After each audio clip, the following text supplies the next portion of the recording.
সুপ্রিয় শিক্ষার্থীবৃন্দ, আশা করি আল্লাহর রহমতে তোমরা সবাই যার যার বাসায় অনেক ভালো আছো।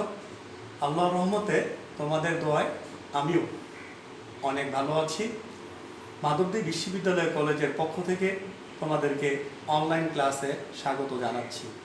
আজকে অনলাইন ক্লাসে যে অধ্যায়টি নিয়ে আমি আজকে আলোচনা করব সে অধ্যায়টি হলো আর্থিক বিবরণী বিশ্লেষণ, অর্থাৎ তোমাদের অধ্যায় নং হলো 6 নম্বর অধ্যায়। এই অঙ্কটি রয়েছে আর্থিক বিবরণী বিশ্লেষণ, যেটাকে তোমরা অনুপাত বিশ্লেষণ বলে থাকো। আমি এই আর্থিক বিবরণী বিশ্লেষণের ওপর কিছু কথা রেখেছি, যেটুকু তোমাদের এই অধ্যায়ের ওপর কিছু জানার দরকার। কারণ আর্থিক বিবরণী বিশ্লেষণের অঙ্কটি যদি আমরা করতে হয়, তাহলে আমরা জানি আর্থিক বিবরণী প্রস্তুতকরণের ওপর আমাদের একটু জানতে হবে, কারণ এর ওপর ভিত্তি করে আমাদের আর্থিক বিবরণী বিশ্লেষণটি আমরা করে থাকি। যেমন এখানে আমি লিখেছি আধুনিক হিসাব বিজ্ঞানের অন্যতম দুটি গুরুত্বপূর্ণ ধাপ হলো ক নাম্বার আর্থিক বিবরণী প্রস্তুতকরণ। কারণ আর্থিক বিবরণী প্রস্তুতকরণের ওপর ভিত্তি করে আমাদের কি করতে হবে? আর্থিক বিবরণী বিশ্লেষণটি করতে হবে। খ নাম্বার আর্থিক বিবরণীর ব্যাখ্যা ও বিশ্লেষণ। কারণ এই আর্থিক বিবরণী বিশ্লেষণের ওপর আমরা কি করব? এটার ওপর ব্যাখ্যা এবং কি করব? বিশ্লেষণ করব। সেই জন্য এটার নাম হয়েছে কি? আর্থিক বিবরণী বিশ্লেষণ। এখানে আরেকটু কথা বলতে হয়, সেটি হলো আর্থিক বিবরণী প্রস্তুতকরণের ওপর তা ব্যাখ্যা বিশ্লেষণ করতে হলে যেসব আর্থিক সংখ্যাগত তথ্য উপাত্তের প্রয়োজন হয়, সেসব উপাদান আর্থিক অবস্থার বিবরণী সমূহ থেকে পাওয়া যায়। আমরা আর্থিক বিবরণী যে বিশ্লেষণটা আমরা করব, এটা পুরোটাই এই জিনিসটা আমরা পুরোটাই পেয়ে থাকি আর্থিক বিবরণী প্রস্তুতকরণের উপর ভিত্তি করে। তারপরে আমরা যেহেতু অনুপাত বিশ্লেষণ বলেছি, অনুপাত বিশ্লেষণ করব, সেই জন্য অনুপাত বিশ্লেষণের একটু সিম্পল একটু সংজ্ঞা আমাদের জানতে হবে।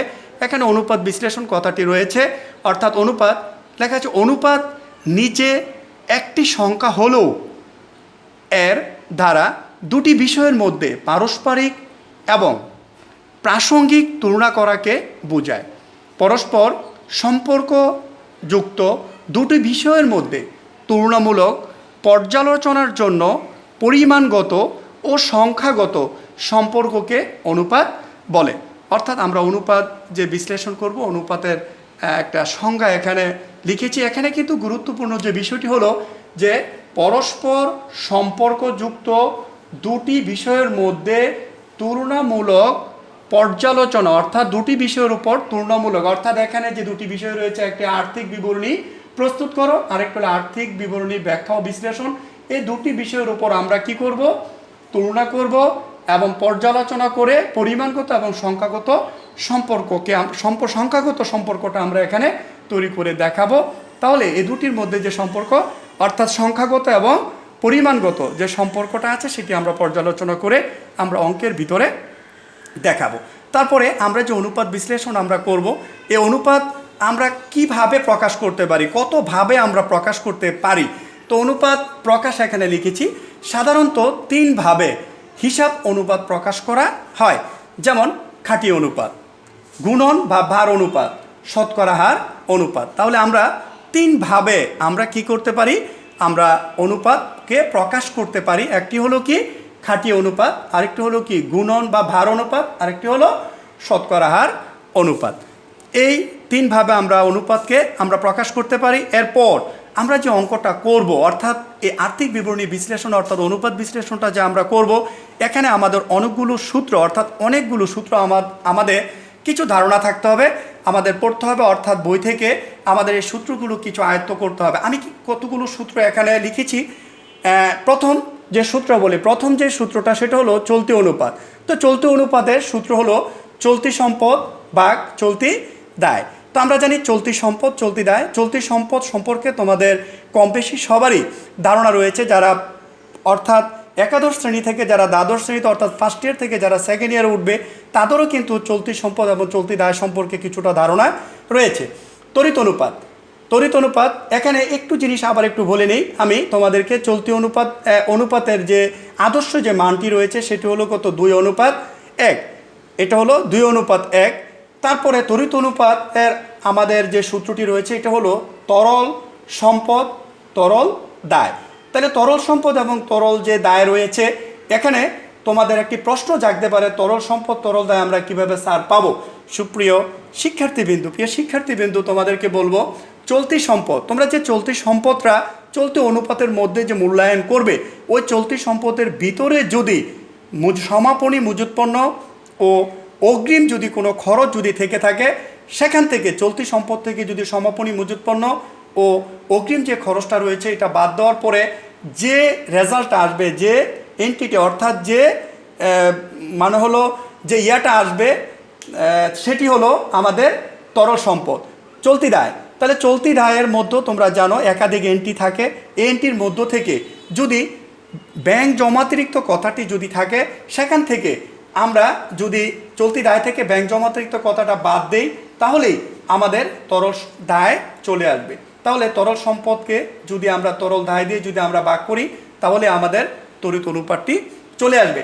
এখানে তড়িৎ অনুপাতের আদর্শ মান হলো 1:1, অর্থাৎ 1:1। এরকম অনেকগুলো সূত্র রয়েছে, যে সূত্রগুলো তোমাদের আদর্শ মান থাকবে, সে আদর্শ মান সম্পর্কে তোমাদের একটু ধারণা রাখতে হবে। আমি কিন্তু তোমাদের আজকে যে বিষয়গুলো রয়েছে সেগুলো সূত্র নিয়ে কিন্তু আমি আলোচনা করতেছি। আমি কিন্তু নেক্সট অর্থাৎ পরবর্তী আরেকটি ক্লাস 2-1 দিনের মধ্যেই করব। সেই ক্লাসের মধ্যে কিন্তু তোমাদের যে আদর্শ মান কিভাবে আসলো, এগুলো নিয়েও কিন্তু আমি বিস্তারিত কিন্তু আলোচনা নেক্সট ক্লাসে আমি করব। মালিকানা সত্ত্ব তহবিল, পরে যে 3 নম্বর যে সূত্রটি রয়েছে মালিকানা সত্ত্ব তহবিল, মালিকানা সত্ত্ব তহবিলের দায়ের দিক বিবেচনা করে যদি আমরা মালিকানা সত্ত্ব তহবিল বের করতে চাই, তাহলে সাধারণ শেয়ার মূলধন আমরা দেখব, দায়সমূহ পাশে সাধারণ শেয়ার মূলধন যদি থাকে আমরা লিখব, অগ্রাধিকার শেয়ার মূলধন যদি থাকে, সঞ্চিত তহবিল যদি থাকে, লাভ ক্ষতির জের বা লাভ ক্ষতি হিসাবের উদ্ধৃত যদি থাকে আমরা লিখব। এখানে একটি অঙ্কের ভিতরে কিন্তু সবগুলো কথা কিন্তু একত্রে কিন্তু থাকে না, কোনোটি মিচিং থাকে। তাহলে এখানে আমরা সকল এন্ট্রি আমরা লিখে দিলাম, কিন্তু যে এন্ট্রিগুলো দায় পাশে থাকবে সেগুলো যোগ করার পরে, অর্থাৎ এখানে যে এন্ট্রিগুলো রয়েছে এর মধ্য থেকে যে এন্ট্রিগুলো থাকবে সেগুলো যদি আমরা যোগ করি একে একে ধারাবাহিকভাবে, তাহলে আমাদের মালিকানা সত্ত্ব তহবিল অথবা মালিকানা তহবিল চলে আসবে। আমাদের 4 নম্বর যে সূত্রটি রয়েছে বিনিয়োজিত মূলধন, বিনিয়োজিত মূলধনের সূত্রটি হলো মোট সম্পদ, অর্থাৎ আমাদের সম্পত্তি পাশে যে মোট সম্পদ থাকে, এই মোট সম্পদ থেকে দায় পাশে যে চলতি দায়, ইতিমধ্যে তোমরা জানো যে চলতি দায় কিন্তু এখানে কিন্তু আমরা বের করব। ওই চলতি দায় যেটি রয়েছে মোট সম্পদ থেকে আমরা চলতি দায়টি কি করব? বাদ দিব। এখানে মাইনাস চিহ্ন, অর্থাৎ মাইনাস চিহ্ন দিয়ে একটি কথা লিখেছি, প্রাথমিক খরচ অবলিক শেয়ার অবহার। যদি এই মোট সম্পদ যদি আমরা যদি করি, তাহলে সম্পত্তির পাশে যদি প্রাথমিক খরচ কথাটি যদি থাকে, শেয়ার অবহার কথাটি যদি থাকে, তাহলে অবশ্যই এখানে কি করতে হবে? প্রাথমিক খরচ এবং শেয়ার অবহারকে কী করতে হবে? বাদ দিতে হবে। বাদ দেওয়ার পর যদি থাকে তাহলে আমরা বাদ দিব। বাদ দেওয়ার পরে যে রেজাল্টটি আসবে সেটি হবে কি? বিনিয়োজিত মূলধন। আমরা কিন্তু এই জিনিসটাকে আমরা করেছি সম্পত্তির দিক বিবেচনা করে, আর এখানে মালিকানা সত্ত্ব তহবিল যেটি আমরা করেছি সেটি হলো দায়ের দিক বিবেচনা করে। আমরা আরও কিছু এন্ট্রি এখানে সূত্র রয়েছে, আরও কিছু সূত্র রয়েছে, সেই সূত্রগুলো আমি তোমাদেরকে কয়েকটি দেখাবো, আর বাকিগুলো তোমরা নিজেরা বই থেকে তোমরা কি করবে? পড়ে তোমাদের নিজের আয়ত্তে নিয়ে আসবে। তাহলে পরবর্তী যে ক্লাস রয়েছে সেই ক্লাসে আমরা কি করতে পারবো? আমরা এই অঙ্কটা নিয়ে আলোচনা করলে তোমরা সহজে কি করতে পারবে? বুঝতে পারবে। এখন 4 নম্বর যে সূত্রটি ছিল, 4 নম্বর সূত্রের পরে এখানে কিন্তু আমি 5, 6, 7, 8, 9, 10 আরও কয়েকটি সূত্র তোমাদের মাঝে আমি উপস্থাপন করেছি। কিন্তু আসলে তোমরা যদি অঙ্ক যদি করতে যাও তাহলে আরও কিছু সূত্র তোমাদের জানতে হবে। তবে আমি যেগুলো লিখেছি সেগুলোর উপর একটু আলোকপাত করছি। সেটা হলো মজুদ আবর্তন অনুপাত। এখানে মজুদ আবর্তন অনুপাতের সূত্র হলো বিক্রিত পণ্যের ব্যয় নিচে গড় মজুদ। এখানে তোমাদের একটা প্রশ্ন থাকতে পারে যে স্যার বিক্রিত পণ্যের ব্যয় আমরা কীভাবে পাবো? যদি সরাসরি যদি অঙ্কের মধ্যে যদি দেওয়া থাকে ওয়েল, তাহলে তোমরা তো পেয়ে গেলে। আর যদি কোনো কারণে যদি তোমরা বিক্রিত পণ্যের ব্যয় যদি না পাও, তাহলে অবশ্যই এই অঙ্কের মধ্যে তোমাকে বিক্রয় কথাটি লেখা থাকবে। বিক্রয় থেকে আমাদের কি করতে হবে? যদি মোট লাভটা যদি আমরা বাদ দেই, তাহলেই কিন্তু আমরা জানি যে বিক্রিত পণ্যের ব্যয়টা আমাদের কি চলে আসবো। তাহলে বিক্রয় থেকে যদি আমরা মোট লাভ বাদ দিই, বিক্রিত পণ্যের ব্যয় গড় মজুদ। এখানে কিন্তু লেখা আছে গড় মজুদ। আমরা কিন্তু গড় মজুদ সম্পর্কে কিছু ধারণা আছে, যেহেতু আমাদের প্রারম্ভিক মজুদ এবং সমাপনী মজুদ দুটা মজুদকে আমরা যোগ করব, যোগ করে 2 দিয়ে কি করব? ভাগ করব। যদি ভাগ করে দিই তাহলে আমাদের কি গড় মজুদটা চলে আসবে যদি অঙ্কের ভিতরে যদি প্রারম্ভিক সমাপনী কথাটা যদি থাকে। আর যদি প্রারম্ভিক কথাটা যদি না থাকে তাহলে আমাদের যে সম্পত্তি পাশে যে মজুরটি থাকবে সমাপনী মজুর সেটি হবে গড় মজুর। মোট লাভ অনুপাত, তাহলে এখানে আমি একটু তোমাদেরকে গ্যাদারতে একটু বলবো যে মজুদ আবর্তন অনুপাতের আদর্শ মান হলো কি 8 বার, অর্থাৎ এটা তোমাদেরকে একটু জানা থাকতে হবে। তারপর এটার উপর আমরা কি করব, আমরা বিশ্লেষণ করব। মোট লাভ অনুপাত, মোট লাভ অনুপাতের সূত্র হলো উপর হলো মোট লাভ, নিচে হলো কি নেট বিক্রয়। তা আমরা মোট লাভ সম্পর্কে আমরা জানি যে মোট লাভ সরাসরি অঙ্কের মধ্যে যদি দেওয়া থাকে তাহলে তা আমরা লিখে ফেলবো। আর এখানে নিট বিক্রয় কথাটি আছে, আমরা বিক্রয় থেকে যদি বিক্রয় ফেরত বা বিক্রয় বার্তা থাকে সেগুলো আমরা বাদ দিয়ে আমরা লিখবো ইন্টু কি 100। তো আমরা জানি যে মোট লাভ অনুপাতে আদর্শ মান হলো 20% থেকে 30%। তো 20% থেকে 30% আমরা এটার আদর্শ মান। তো আমরা এগুলো অঙ্কের ভিতরে পরবর্তীতে লাভজনক নাকি লাভজনক নয় সেই বিষয়টি আমরা আলোচনা করব। নিট লাভ অনুপাত, নিট লাভ অনুপাতের সূত্র হলো উপরে নিট লাভ, নিচে হলো নিট বিক্রয় ইন্টু 100। তাহলে আমরা নিট লাভ আর নিট লাভ অঙ্কের মধ্যে ম্যাক্সিমাম সময়ে দেওয়া থাকবে। যদি দেওয়া না থাকে আমরা অঙ্ক করার ক্ষেত্রে সেগুলো তোমাদেরকে আমরা ডিটেলস বলে দিব ইন্টু 100। আমরা নিট লাভ অনুপাতের আদর্শ মান হলো 10% থেকে 15%, অর্থাৎ 10% থেকে 15% হলো নিট লাভ অনুপাতের আদর্শ মান। তারপরে আছে বিনিয়োজিত মূলধন, বিনিয়োজিত মূলধনের উপর আয় অনুপাত। এখানে সৌধ করপূর্ব নিট লাভ, সৌধ করপূর্ব নিট লাভ অঙ্কের ভিতরে, অর্থাৎ আমাদের যে ব্যালেন্স শিটটা দেওয়া থাকবে সেখানে যদি আমরা তো জানি নিট লাভ করপূর্ব নিট লাভ এখানে অঙ্কের ভিতরে দেওয়া থাকবে এবং সেখানে যদি সুদের কথা যদি বলা থাকে, যদি এরকম বলা থাকে যে 10% ঋণ, অর্থাৎ 10% ঋণ যদি দেওয়া থাকে ওই ঋণের উপর 10% ধরার পরে যে টাকাটা আসবে সেটা নিট লাভের সাথে কি করে দিতে হবে, যোগ করে দিতে হবে। তারপর নিচে দেওয়া আছে বিনিয়োজিত মূলধন, আমরা সৌধ করপূর্ব নিট লাভকে বিনিয়োজিত মূলধন দিয়ে কি করবো, ভাগ করব। তোমরা ইতিমধ্যেই জানো 4 নম্বর এন্ট্রিতেই কিন্তু আমরা বিনিয়োজিত মূলধন কিভাবে বের করতে হবে সেটা কিন্তু আমরা অলরেডি আলোচনা করেছি। সেই বিনিয়োজিত মূলধনটা যে ফর্মুলাতে বের করা হয়েছে সেভাবে বের করে বিনিয়োজিত মূলধনটা বসায় দিবে, বসায় দিলেই আমরা বিনিয়োজিত মূলধনের উপর আয় অনুপাত আমরা পেয়ে যাব। আমরা বিনিয়োজিত মূলধনের উপর আয় অনুপাতের আদর্শ মানটা হলো তোমার 10% থেকে 15%, অর্থাৎ 10% থেকে 15%। এগুলো কিন্তু প্রতিষ্ঠান ভেদে এই পার্সেন্টেজ কিন্তু একটু চেঞ্জ হতে পারে। তারপর প্রাপ্য হিসাবে আবর্তন অনুপাত, প্রাপ্য হিসাবের আবর্তন অনুপাতের সূত্র হলো দারে বিক্রয়। আমরা জানি প্রাপ্য হিসাব মানে কি, প্রাপ্য হিসাবের সাথে কার সম্পর্ক, বিক্রয়ের সম্পর্ক, সেই জন্য দারে বিক্রয়। ওপর হবে দারে বিক্রয়, নিচে হলো প্রাপ্য হিসাব, প্লাস হলো কি প্রাপ্য নোট। আমরা দারে বিক্রয় অর্থাৎ বিক্রয়ের যে টাকাটি রয়েছে দারে বিক্রয় তাকে যদি আমরা প্রাপ্য হিসাব প্লাস হলো প্রাপ্য নোট, অঙ্কের মধ্যে যদি প্রাপ্য হিসাবের সাথে প্রাপ্য নোট থাকে দুই টাকাকে আমরা কি করব, যোগ করে এই বিক্রয়ের টাকাকে আমরা এই টাকাটা দিয়ে ভাগ করলে আমাদের কি রেজাল্ট চলে আসবে প্রাপ্য হিসাবের আবর্তন অনুপাত। আমরা প্রাপ্য হিসাবের আবর্তন অনুপাতের যে আদর্শ মান, সে আদর্শ মান হলো 4 থেকে 6 বার, অর্থাৎ 4 থেকে 6 বার, যেটাকে আমরা নর্মালি বুঝি 2 মাস থেকে কি 3 মাস, 2 থেকে 3 মাসের মধ্যে আমরা কি করব, টাকা আদায় করে নেব আমাদের। অর্থাৎ 10 নম্বর যে আমাদের সূত্রটি রয়েছে সেটি হলো প্রদ হিসাবে আবর্তন অনুপাত। প্রদ হিসাবের আবর্তন অনুপাতের সূত্র হলো দারে ক্রয়, অর্থাৎ আমরা জানি প্রদ হিসাব মানে কি পাওনাদার, অর্থাৎ পাওনাদারের সাথে সম্পর্ক হলো কার, ক্রয়ের, সেই জন্য প্রদ হিসাব আবর্তন অনুপাতে সেই জন্য ওপরে ক্রয়, নিচে হলো প্রদ হিসাব, যোগ হলো কি প্রদয় নোট।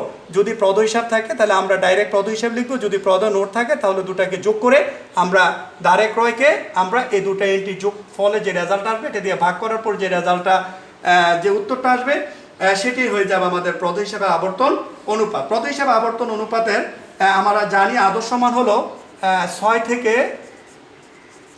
থেকে 8 বার, অর্থাৎ 6 থেকে 8 বার। তো 6 থেকে 8 বার যেটাকে আমরা নর্মালি আমরা বুঝি, যদি মাসে হিসাব যদি করি তাহলে 1.5 মাস থেকে 2 মাস, অর্থাৎ এই সময়ের মধ্যে আমাদের কি করতে হবে, আমরা যার কাছ থেকে মাল ক্রয় করেছি অর্থাৎ যার কাছে আমি দেয় সেই টাকাটা তাদেরকে কি করতে হবে এই সময়ের মধ্যে কি পরিশোধ করতে হবে। এ হলো আমাদের সূত্র। আমি 10টি সূত্র তোমাদেরকে ধারাবাহিকভাবে দেখিয়েছি, কিন্তু তোমাদেরকে আরও কিছু সূত্র তোমাদেরকে কি করতে হবে, আরও কয়েকটি সূত্র তোমরা যদি জানা থাকে তাহলে অঙ্কটি অতি সহজে তোমরা কি করতে পারবে, কমপ্লিট করতে পারবে।